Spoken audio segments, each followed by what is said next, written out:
एक छोटे से गांव में एक लड़का अर्जुन और एक लड़की काव्या रहते थे। दोनों की पहली मुलाकात गांव के मेले में हुई, जब काव्या की चूड़ियां गिर गईं और अर्जुन ने उन्हें उठा कर दिया। दोनों की नजरें मिली और ऐसा लगा जैसे समय वहीं थम गया हो। इसके बाद दोनों अक्सर गांव की झील के पास मिलते। अर्जुन एक साधारण किसान का बेटा था, जबकि काव्या गांव के मुखिया की इकलौती बेटी। उनकी दोस्ती धीरे धीरे प्यार में बदल गई, लेकिन दोनों जानते थे कि उनके परिवार इस रिश्ते को कभी मंजूर नहीं करेंगे। एक दिन काव्या के पिता ने उसकी शादी शहर के एक अमीर लड़के से तय कर दी। काव्या ने अर्जुन से मिलने की कोशिश की, लेकिन उसके पिता ने उसे घर में कैद कर दिया। दूसरी ओर अर्जुन ने काव्या से वादा किया था कि वह उसे लेने जरूर आएगा। शादी के दिन अर्जुन ने गांव के मंदिर में एक चिट्ठी छोड़ी। चिट्ठी में लिखा था, आज रात चांदनी के समय झील के पास आना, सब ठीक हो जाएगा। शादी की रस्मों के बीच काव्या ने किसी तरह मौका पाकर झील के पास जाने का फैसला किया। वह झील तक पहुंची, लेकिन वहां अर्जुन नहीं था। अचानक झील के किनारे एक छाया दिखी।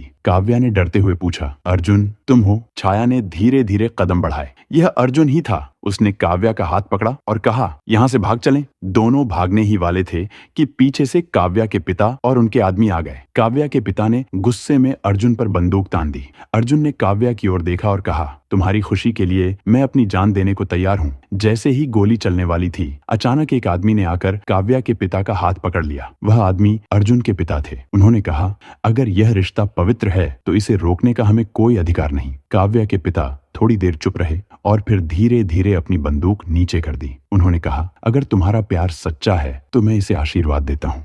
कहानी खत्म हुई, लेकिन सच्चे प्यार की यह दास्तान गांव वालों के दिलों में हमेशा जिंदा रही।